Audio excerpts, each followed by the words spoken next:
যোগাযোগ করুন, আমরা বাথরুম বানিয়ে দেব। ভোটের পর একের পর এক দারুণ চমক। এবার সম্পূর্ণ বিনামূল্যে শৌচালয় বা টয়লেট বানিয়ে দেওয়ার ঘোষণা। আপনার নিজের জমি থাকলে আপনিও এই সুবিধা পেতে পারেন। বর্তমানে আপনার যদি নিজের জমি থাকে এবং সেখানে একটি শৌচালয় নির্মাণ করার পরিকল্পনা করে থাকেন, তাহলে এই খবরটি আপনার জন্য অত্যন্ত গুরুত্বপূর্ণ। দপ্তর থেকে অনেক ইনিশিয়েটিভ নেওয়া হচ্ছে, যেরকম টয়লেটস।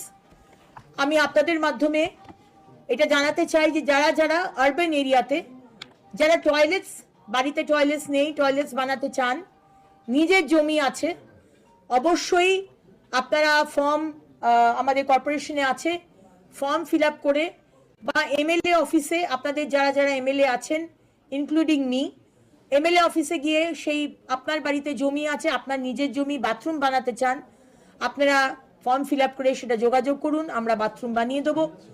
বাজারের মধ্যে আমরা উইমেন্স টয়লেট এবং মেন্স টয়লেট বানিয়ে দেবো, সেইখানেও আমরা চেয়েছি। আমি ডিএম সাহেবের কাছ থেকেও চাইবো যে কোন কোন বাজারে সারা আসানসোলে আমরা মেন্স টয়লেট এবং উইমেন্স টয়লেট, সুন্দর টয়লেট, দরকার হলে পে টয়লেট, কিন্তু রেগুলার লোক থাকবে, একদম সুন্দর টয়লেট, বাজারে গেলে যে কোনো বাজার, বাস স্ট্যান্ড, সেখানে আমরা বানিয়ে দেবো। আরেকটা জিনিস যেটা বানাবো আমরা, সেটা হচ্ছে ট্যুরিস্ট প্লেস।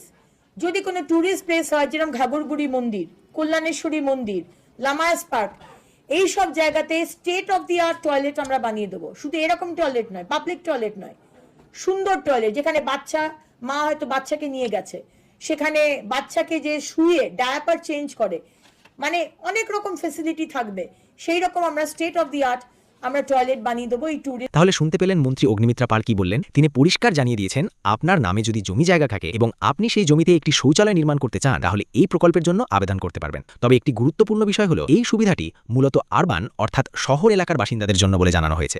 আবেদন করার জন্য আপনার জেলার মিউনিসিপ্যালিটি অফিস অথবা এমএলএ অফিস থেকে ফর্ম সংগ্রহ করতে পারবেন। সেই ফর্ম সঠিকভাবে ফিল আপ করে জমা দিলেই আবেদন প্রক্রিয়া সম্পন্ন হবে। কি কি ডকুমেন্ট লাগবে, আবেদন কবে থেকে নেওয়া হবে এবং অন্যান্য বিস্তারিত তথ্য জানতে আপনার নিকটবর্তী মিউনিসিপ্যালিটি অফিস বা এমএলএ অফিসে যোগাযোগ করতে পারেন। আর এই খবরটি যাদের কাজে লাগতে পারে তাদের কাছে অবশ্যই শেয়ার করুন।